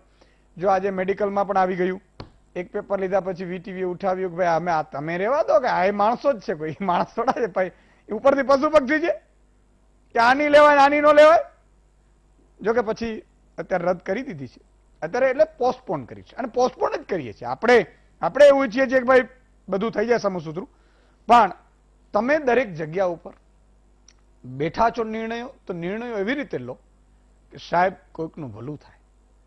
બાકી આપણે બધાએ આ દુનિયા છોડીને વયો જ જવાનું છે, એટલે એમાં કોઈ બેમત નથી. વિરામ બાદ મળીએ છીએ. વિરામ બાદ દર્શક મિત્રો ફરીથી આપનું સ્વાગત છે. દર્શક મિત્રોને પણ લેશું સાથે સાથે.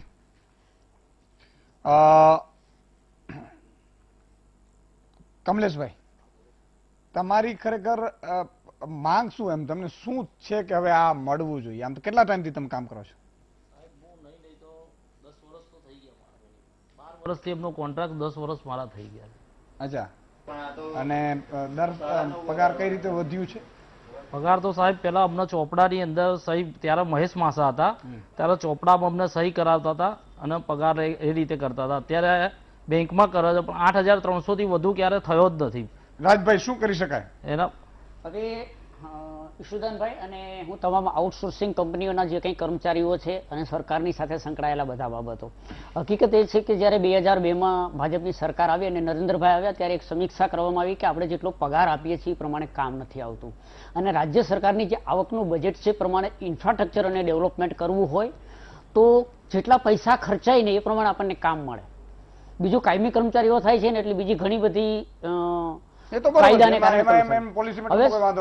બીજું કે નિવારી એ છે કે હમણાં જ નીતિનભાઈએ લાસ્ટ, ભલે કોઈનો વિરોધ કરવો એ બરાબર છે, પણ એની સારી બાબત એ છે કે નીતિનભાઈ અને આરોગ્ય વિભાગે બધા વિભાગોમાં એસ્ક્રો એકાઉન્ટ નામની એક આખી સારી વ્યવસ્થા ડેવલપ કરી છે. કે એસ્ક્રો એકાઉન્ટ એવું છે કે સરકાર એસ્ક્રો જે પૈસા આપે છે ને એ બધી જ ચૂકવણી એસ્ક્રો એકાઉન્ટ થી જ ચૂકવવાની છે, જેથી કરીને એની અંદર જે કે EPS હોય કે જે કે ટેક્સ કાપવાનો છે ને એ પર્ટિક્યુલરલી તમારે બાય બેંક ઓનલાઈન કાઢવાનું. સારું કહેવાય નીતિનભાઈ કર્યું. હા, હવે એક વસ્તુ એ છે કે આજે આઉટસોર્સિંગ ની બાબત છે તો એની અંદર આપણે એવું માનીએ છીએ કે માત્ર સરકાર જે આમાં ગેરરીતિ કરે છે એવું નથી. સરકારે ક્યારેય ગેરરીતિ કરવાનો પ્રયત્ન કર્યો જ નથી, કારણ કે સરકાર ચલાવવી એ કોઈ નાની દુકાન નથી સાહેબ.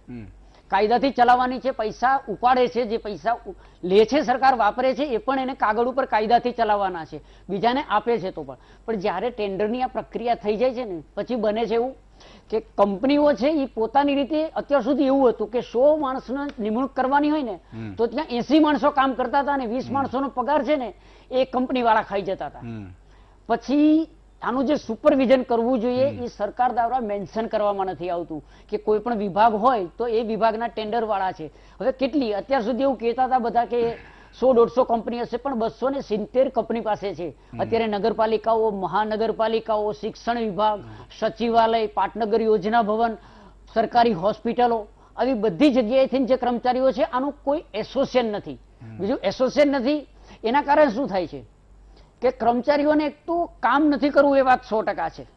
એને જે પૂરતો પગાર આપતા હતા એ કામ નહોતા કરતા. આજે 80,000 પગાર છે, એ જેટલું કામ કરે છે એ જ કામ અત્યારે 12,000 પગાર વાળો કરે છે. તો સરકારે ડેવલપમેન્ટ ઇન્ફ્રાસ્ટ્રક્ચર આજે જુઓ, તમામ હોસ્પિટલો જે નવી બની રહી છે કે સરકારી કચેરીઓ નવી બની છે, ઘણું બધું નવું ઇન્ફ્રાસ્ટ્રક્ચર છે, એની માટે જે કરોડો રૂપિયાની રકમ હતી એ બચાવવામાં આવી છે. હવે ઈશુદાનભાઈ, અને આઉટસોર્સિંગના માણસો હોય કે સચિવાલયના માણસો હોય કે મંત્રીમંડળના માણસો હોય, કોઈને અન્યાય કરતું નથી, પણ વ્યવસ્થા એવી ઊભી થઈ ગઈ છે કે એકને કામ નથી કરવું.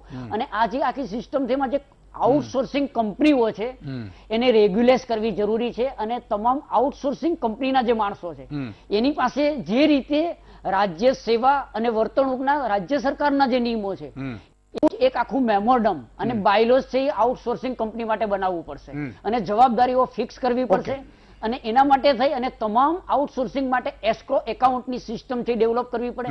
અને અમે લોકો અત્યારે સમગ્ર રાજ્યના તમામ આઉટસોર્સિંગ કંપનીના કોઈ પણ કર્મચારીઓ હોય એ અને ખાનગી કંપનીના જે રોજમદારો છે, સિક્યુરિટીઝ કંપનીઓ ચાલે છે, કોન્ટ્રાક્ટરો ચાલે છે, આ બધાના લગભગ 80 લાખ જેટલા કર્મચારીઓ રાજ્યમાં કામ કરે છે જે પૂરતું વેતન એને મળતું નથી. એના માટે કોમન સોસાયટી ફાઉન્ડેશન અને ફેડરેશન ડેવલપ કરી રહ્યા છે. એટલે અમે એવું કરીએ છીએ કે થોડાક મહિનાઓમાં થાય. અને સરકાર પણ આજે કોરોનાની પરિસ્થિતિ છે, આર્થિક પરિસ્થિતિ છે, એમાં સરકાર ચલાવવી એ ઘણું બધું અઘરું કામ છે. આપણે તો બિલકુલ એ વાત તમારી સાચી છે. જી ગિરધરભાઈ, શું કહેશો, શું કરી શકાય?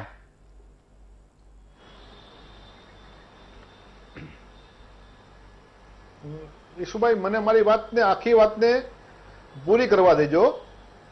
મારી પાસે ગુજરાત સરકારના લેબર અધિકારીનો એક રિપોર્ટ છે.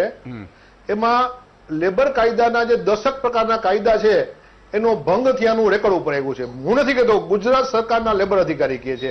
અને ગુજરાત સરકારના લેબર અધિકારીના રિપોર્ટમાં જ એક જગ્યાએ લખ્યું છે કે બેંક મારફત પગાર ચૂકવવામાં આવતો નથી એટલે ભ્રષ્ટાચાર થાય છે. મારે બીજી વાત આપણે એ કરવી છે કે કુલ જે 10 પ્રકારની મિસ્ટેક છે, ભૂલ છે, એ માત્ર ને માત્ર લેબર અધિકારી જે ગુજરાત સરકારનો પ્રતિનિધિ છે એને શોધી છે. ઉપરાંત હવે મારે અને શ્રદ્ધાબેન વચ્ચે એક સમજૂતી કરવી છે, સમાધાન કરવું છે. સમાધાન મારે એ વાતનું કરવું છે કે શ્રદ્ધાબેન કહે છે કે અમે પગાર ચૂકવીએ છીએ, ચૂકવાય છે બેંકમાંથી, તો કેટલો ડિફરન્ટ, કેટલો ચૂકવવા પાત્ર રકમ છે એ ચૂકવાની નથી, એ રેકર્ડ ઉપર આવી જશે. અને જે રકમ ચૂકવાની નથી એ રકમ શ્રદ્ધાબેનના મારફત આપણે એક એજન્સી પાસેથી વસૂલ કરી અને કર્મચારીને ચૂકવી દઈએ. બહુ સહેલી વાત છે, બહુ સરળ વાત છે. જો ભ્રષ્ટાચાર ના કરતા હોય તો આ રકમ જે અધિકારી પાસેથી પાછી, જે કોન્ટ્રાક્ટર પાસેથી પાછી લઈ અને કર્મચારીને ચૂકવવામાં શું વાંધો છે? એટલે આ પ્રકારે જે, અને કુલ ગુજરાત પ્રદેશ કોંગ્રેસ સમિતિએ કુલ 10 જેટલી માંગણી સરકાર પાસે મૂકી છે કે આટલા નિયમોમાં ફેરફાર કરી અને તમે કર્મચારીને શોષણમાંથી બચાવો. આજે હું તમારી સાથે ડિબેટ કરતો હતો એ સમય દરમિયાન મને બરવાડા નગરપાલિકાના જે ભાજપ અને કોંગ્રેસના 2 પદાધિકારીઓએ સાથે મળીને એક લેટર લખ્યો છે જેમાં લખ્યું છે કે આ પ્રથાથી ભ્રષ્ટાચાર થાય છે, આ પ્રથા બંધ કરો. એટલે ભ્રષ્ટાચાર થાય છે તમારા પોતાના આ ટીવી ઉપર જે 400 કરોડ રૂપિયાનો જે ભ્રષ્ટાચાર છે એ કા બેંક મારફત ચૂકવાય તો રેકોર્ડ ઉપર આવવો જોઈએ. અને આ ભ્રષ્ટાચાર જે રેકોર્ડ ઉપર આવે તો એ ભ્રષ્ટાચાર સરકાર પોતે કરવા દે છે. સરકાર જો ઈચ્છતી ન હોય તો ભ્રષ્ટાચાર થાય નહીં. ભ્રષ્ટાચાર થાય છે, ફ્લેશ થાય છે. એ ભ્રષ્ટાચાર માત્ર ને માત્ર સરકારની મિલીભગતથી અને સરકારના ઈરાદાથી જ થાય છે. ઈશુભાઈ, આ ભ્રષ્ટાચાર અને સરકારના જે અધિકારીઓ જે રિપોર્ટ કરે છે કે આમાં મિસ્ટેક છે, ખામી છે, તો એ અધિકારી તો સરકારના છે, તો એના સામે એક્શન કોણ લેશે? અને જે 6 કરોડની વાત રાજભાઈએ કરી, એ 6 કરોડની રકમ મારા હિસાબે હું જે કાયદો સમજુ છું એ મુજબ નીતિનભાઈ પટેલે કરેલી ઉચાપત છે. ગુજરાતની જનતાના 6 કરોડ રૂપિયા છે એ નીતિનભાઈ કાયદેસર રીતે કાયદાની ઉપરવટ જઈને ટેન્ડરની ઉપરવટ જઈને ચૂકવી દીધા છે. એ ગુનો છે. કોઈ પણ આપણે મંથનની મર્યાદા રાખીએ. મારી આપણે ઈશુભાઈ હું કાયદાની વાત ઈશુભાઈ હું આઈપીસી ખૂબ જવાબદારી સંભાળે છે. ખૂબ સારા વ્યક્તિ છે. જવાબદારી માણસ નહીં ગિરધરભાઈ પર્ટિક્યુલર કોઈ વ્યક્તિ બિલકુલ ના થાય. તમે બંને ના બોલો એટલે મિસ્ટેક થઈ જાય. જયારે રાજભાઈએ વાત કરી, રાજ પ્રજાપતિએ કરેલી વાત છે એ શબ્દના અર્થ મુજબ કાયદાની વ્યાખ્યા મુજબ ગુનો છે. ઈશુભાઈ ગુનો છે. હું હજી ફરીથી કહું છું કે રાજ પ્રજાપતિએ જે વાત કરી છે નીતિનભાઈને વ્યક્તિગત રીતે કોઈ કર્મચારી સાથે વાંધો નથી. નીતિનભાઈને વ્યક્તિગત નથી. નીતિનભાઈ આજે દરેક જગ્યા પર હું થોડો પહોંચી શકું. સમજો તમે રાજ પ્રજાપતિ એ ભૂલી જાઓ. રાજ પ્રજાપતિ તમે એમાં પ્રજાપતિ એમ કે છે કે શું કરી શકાય? ટેન્ડરની બહાર શું કરી શકાય? આપણે નીતિનભાઈને કહીએ, ચલો નીતિનભાઈ પાસે શું કરી શકાય? આમાં ગિરધરભાઈ નીતિનભાઈ ગુજરાત એક્શનમાં છે.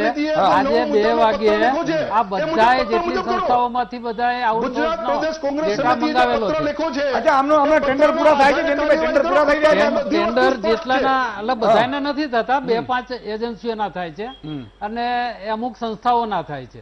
અને નીતિનભાઈએ ગિરધરભાઈ આ છેલ્લા 2 દિવસમાં એટલું બધું આ બાબતમાં ધ્યાન આપી રહ્યા છે. આ મારા જે અંગત સોર્સ છે એથી હું કહું છું કે એને આજે 2 વાગ્યે ગુજરાતની જેટલી સંસ્થાઓ છે આરોગ્યની એના ડેટા મંગાવી અને એને એનાલિસિસ પર્ટિક્યુલરી જો હું હજી પણ કહું છું કે આપણે પોતે અને કોઈ એ લેવલના વ્યક્તિઓ કઈ આ કઈ પેલામાં ન હોય, પણ આમાં શું છે અધિકારીઓ, કોન્ટ્રાક્ટરો, મિલીભગત, દિવાળી, વિદેશની ટિકિટો, આ બધું આમાં શું છે ઘણી જગ્યાએ મને ખબર છે એટલે કે અધિકારીઓને દિવાળી આવે ને એટલે અધિકારીઓની પત્નીઓને ગિફ્ટો મળે. આ બધું ગિફ્ટો છે ને એ હવે મારે એના ઉપર નજર રાખવી છે કયા અધિકારીને ત્યાં ગિફ્ટ ગઈ છે. આ બધું આવશે એટલે ધીરે ધીરે ઓટોમેટિકલી આવી જશે. અને બધું હું તો એમ કહું છું નરેન્દ્રભાઈ મોદીને અપીલ કરું છું બધું ઓનલાઈન કરી નાખો કે ખાતામાંથી રૂપિયા કેટલા ઉપાડે છે ને અધિકારી અને એમના પત્ની શ્રી કયા જગ્યાએથી 2 તોલા સોનું લીધું એ રોકડથી ના હોવું જોઈએ. એટલે લગભગ બધું આવી જશે. જમીનમાં નાણાં ક્યાં રોકાય છે આ બધું કરો ને એટલે અલ્ટિમેટલી બધા પકડાઈ જાય. ગિરધરભાઈ જી શ્રદ્ધાબેન શું કરી શકાય? એક વચ્ચે તો 20 સેકન્ડ. હા 20 સેકન્ડ. હવે ગિરધરભાઈ આ જે અત્યારે તમે પણ આમાં જે સહયોગ આપી રહ્યા છો આ નાના કર્મચારીઓ માટે, તો એની સાથે એક તમારું ધ્યાન દોરું છું કે તમારા કોંગ્રેસની અંડરમાં જેટલી જિલ્લા પંચાયતો, તાલુકા પંચાયત, નગરપાલિકાઓ, સહકારી બેંકો, સહકારી સંસ્થાઓ ત્યાં પણ આઉટસોર્સ છે. તો એ આઉટસોર્સને ત્યાં અટકાવો અને ભ્રષ્ટાચાર બિલકુલ બિલકુલ. એક જ દર્શક મિત્ર છે પછી હિતેશભાઈને પણ મારે લેવાના છે. ધર્મેશભાઈ અમદાવાદથી જોડાયા છે. જી ધર્મેશભાઈ. જી ધર્મેશભાઈ.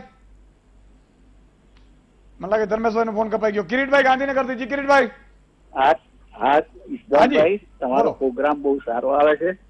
હવે અમુક જગ્યાએ છે ને ક્યાંક કોલેજોમાં ને અધ્યાપકો લેક્ચરરોને પગાર જે આપવામાં આવે છે ચેક બેંકમાં જમા કરે છે, પણ એની સામે એ ટ્રસ્ટીઓ બેંકના ચેક અગાઉથી લઈ લે છે અને પછી પગાર આખો એ લોકો ઉપાડી લે છે અને પછી એમાંથી એમને જેટલા આપવાના એમને ઈચ્છા જે ખૂબ ખૂબ આભાર કિરીટભાઈ. પણ આમાં તો જો હું જ્યાં સુધી બહાર નહીં આવું, હું સ્વર્ગમાં જવું, આપણે કહેવત છે સ્વર્ગમાં જવું જાતે મરવું પડે. આમાં તો એવું થાય ભાઈ ઘરમાંથી તમે બહાર નહીં કાઢી શકો. એટલે હંમેશા આપણે નોકરી એવી રીતે લાગ્યા હોઈએ તો પછી કાં તો આપણામાં લાયકાત ન હોય અને કાં તો આપણે માત્ર લાગવગથી ગયા હોઈએ અને રૂપિયા દઈને. સાહેબ હું હજી પણ કહું છું કે ટાંકણી જેટલી વસ્તુ ઉપર લઈ જવાની નથી. આ કાયદો છે કુદરતનો અને કુદરતે 2 કાયદા સારા કર્યા છે. એક, એની ઈચ્છા પડે ને ત્યારે આપણે ઉપાડી લે છે.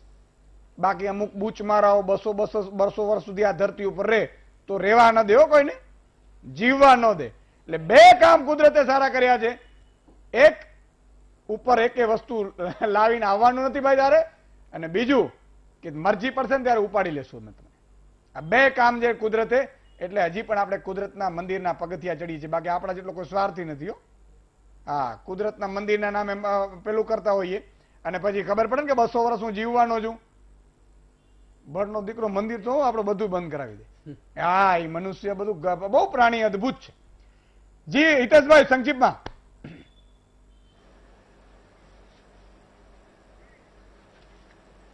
હવે વાત કરી શ્રદ્ધાબેન રાજપૂતે, એને વાત કરી કે રાજસ્થાનની અંદર NHM સરકાર ચલાવે છે, એમાં આઉટસોર્સિંગ વાળાનું. તો અમારે ત્યાં હરિયાણાની અંદર તે 108 નું જે છે એ NHM માં છે, અને ત્યાં ઇમરજન્સી મેડિકલ ટેકનિશિયન નો પગાર 35,000 છે અને પાયલોટ નો પગાર 30,000 છે. હવે સાહેબ આપણે આ એક અત્યારે 1 જુલાઈ થી આંધ્રપ્રદેશમાં અરવિંદ ફાર્મા નામની કંપની 108 ને લોન્ચ કરી છે, તો ત્યાં EMT નો પગાર 30,000 છે અને પાયલોટ નો પગાર 28,000 છે.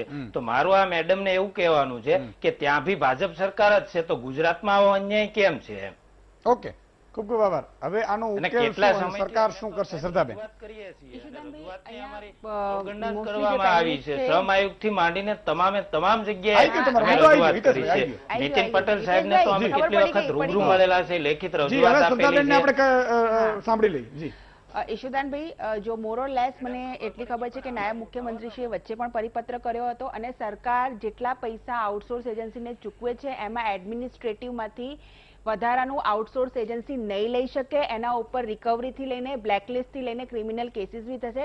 નાયબ મુખ્યમંત્રી આ બાબતે બિલકુલ ગંભીર છે, એ છેલ્લા 2-3 દિવસથી આ ડેટા કલેક્ટ કરી રહ્યા છે અને અત્યારે કોરોનાની મહામારીમાં આટલા બિઝી છે, પણ આગામી સમયમાં એમનું જે વલણ છે એના માટે બિલકુલ સ્પષ્ટ છે. ગઈ વખતે પરિપત્ર કર્યો હતો અને એમણે એક પ્રેસ કોન્ફરન્સમાં પણ કહ્યું હતું કે જો વ્યક્તિગત બી કોઈને ક્યાંક, કારણ કે આટલું મોટું તંત્ર છે, ક્યાંક થઈ રહ્યું હશે તો એટલું ધ્યાન નહીં આવે, પણ આ લોકો પણ એક માધ્યમથી શ્રમ રોજગાર નિયમનની કચેરીમાંથી પોતાની જે અરજી છે ને આગળ મોકલશે અને એમાં તથ્યતા અને સત્યતા હશે તો ચોક્કસ કામ કરવામાં આવશે.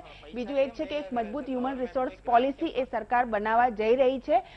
કેન્દ્રની જે આપણી લોકસભા છે અને રાજ્યસભા છે એમાં પણ આગામી સમયની અંદર આ જે HR પોલિસી છે એમાં પ્રાઇવેટની અંદર અને ગવર્મેન્ટની અંદર આઉટસોર્સની અંદર જે લોકો કામ કરી રહ્યા છે એના માટે એક મજબૂત બિલ છે, એ બહુ સારા લેવલ ઉપર ડિસ્કસ કરીને આગામી સમયમાં પાસ થશે બી ખરું. ટૂંકમાં કોઈ પણ કર્મચારીનું શોષણ ન થાય. અને બીજી વસ્તુ, આ ટેક્સ પેયરના પૈસા છે તો દરેક અધિકારીને કર્મચારી જે પૈસા લે છે તો એમણે પણ ઈમાનદારી પૂર્વક 10:30 થી 6-10 વાગ્યા સુધી. તો હું આ અધિકારીઓને એક ખુલ્લી ચેલેન્જ આપી દઉં કે ભાઈ હવે તમે બૂચ મારવાનું બંધ કરજો, નહીં તો નીતિનભાઈ બહુ કડક થવાના છે. વિજયભાઈ, નીતિનભાઈ, અને તમારી ટૂંકમાં બદલીઓ નહીં માત્ર, પણ તમારા ખાતામાંથી રૂપિયા પાછા લઈ લેશે. બિલકુલ.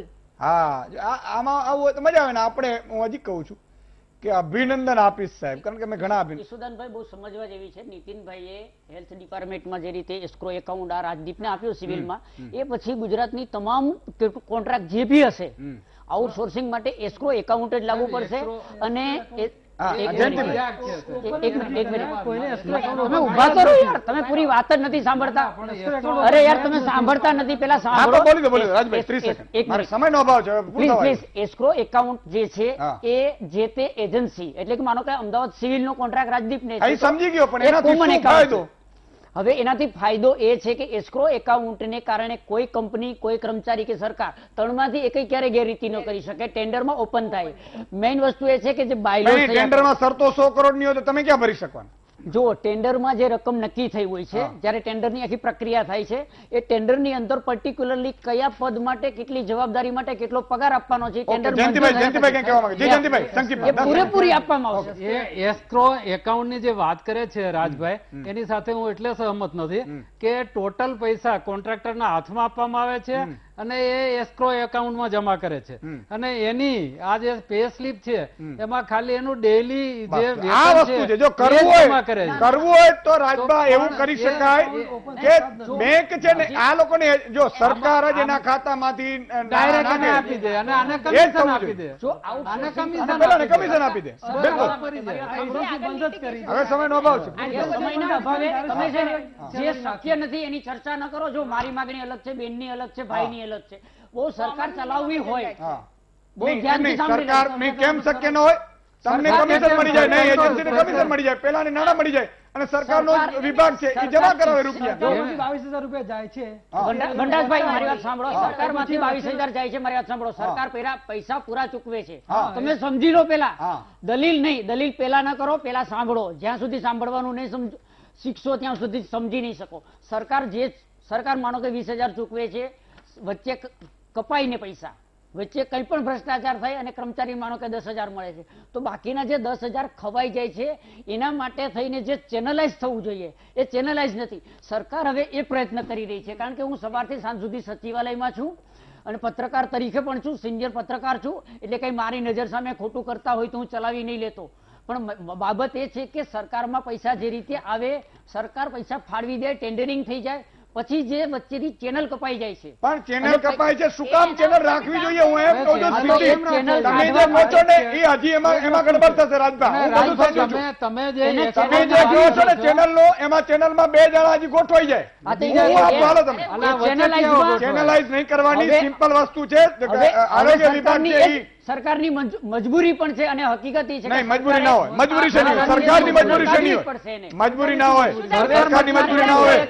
કોઈ સવાલ પૈસા ચૂકવી શકે. હા, ચૂકવી શકે ને, ચૂકવી શકે. હવે જે રીતે કોન્ટ્રાક્ટરો અને કંપનીઓ જે રીતે એસ્ક્રો એકાઉન્ટ ખોલે છે, તો તમામ એજન્સી, નગરપાલિકા હોય, હોસ્પિટલો હોય કે કોઈ પણ સરકારી મહેકમ માટે આઉટસોર્સિંગ જોઈએ તો એક જ સુપરવિઝનમાં બધાના એસ્ક્રો એકાઉન્ટ ખોલી અને કોઈ પણ કંપનીને રાખ્યા વિના, કોઈ પણ કંપનીને વચ્ચે રાખ્યા વગર સરકાર ડાયરેક્ટ પૈસા આપી શકે. પણ એ પૈસા આપવા માટે તમે સાંભળો, પૈસા આપવા છે જ્યારે રાજ્ય સરકારને, તો વૈધાનિક રીતે આપવા માટેનો બાયલોસ તૈયાર કરી શકે ને. એમાં કેવા તો બાયલોસ કે વિધાનસભા બોલાવી લેવાય, એમાં લોસ નહીં તો એક ચપટીમાં લોસ બને. વિધાનસભામાં બનાવવું હોય તો સરકાર બની શકે, બધું થઈ શકે. મારે એક જ માંગણી છે વીટીવી ની કે અઠવાડિયા 10 દિવસ કે 15 દિવસમાં તમે નિર્ણય લો, પૂરેપૂરો પગાર કઈ રીતે આ લોકોના ખાતામાં જાય. સૌથી વાત મહત્વની મહામંત્રને થશે. હજી સમજો સાહેબ. ઈસુદાનભાઈ, સરકારને ખાલી એક લેપટોપ અને એક ડેટા ઓપરેટર રાખવાનો થાય અને સીધા એમાં એના ભયા જાય. મને ખબર છે સમયનો અભાવ છે. જયંતિભાઈ, રાજભાઈ, સદાબેન, કમલેશભાઈ, વનરાજભાઈ, ગિરધરભાઈ, હિતેશભાઈ, તમામનો ખૂબ ખૂબ આભાર. દર્શક મિત્રો જોડાય ન જોડાઈ શકે એમનો પણ ખૂબ ખૂબ આભાર. મિત્રો, આપણી માંગણી એટલી જ છે કે આ લોકોના ગરીબના પરિવારના મોઢા ઉપર સ્મિત આવે. સ્મિત ત્યારે જ આવશે કે એના પગાર પૂરો મળશે. મારી અપીલ છે કે હૃદય મોટું કરો અને ગડબડવાળાને બાદ કરો. હા, કેટલાકના આઉટસોર્સિંગ કંપનીઓના ઘર થોડા આમ તેમ થશે, પણ એ તો અમે લૂંટે છે તો થાય છે ને, અને એને ખરાબે લાગીશું, એનો વાંધો પણ નથી. પણ આ થવું જોઈએ. અને ગુજરાતની જનતા એ આપણી જનતા છે, પાકિસ્તાનની નથી. એ આપણે બધાએ દેશપ્રેમ બતાવવું જોઈએ અને આમાં તમે બધા સહમત હશો અને એમાં કોઈ ખોટી માંગણી નથી. એટલે અપીલ કરું છું અને સરકારને અભિનંદન પાઠવતા પણ મહામંથન કરીશ. એમાં મને સહેજ પણ ઉણપ નહીં થાય. આપણે કોઈ એવા નથી કે સરકારનો માત્ર વિરોધ કરીએ કે સિસ્ટમનો વિરોધ થાય છે, વ્યક્તિનો કોઈ વિરોધ જ ન હોઈ શકે. આજે બસ આટલું જ. આવતીકાલે ફરીથી મળીશું વધુ સમાચાર મિથુન સાથે. આ પ્રોગ્રામના પ્રાયોજક છે બંધન બેંક. આપકા ભલા સબકી ભલાઈ.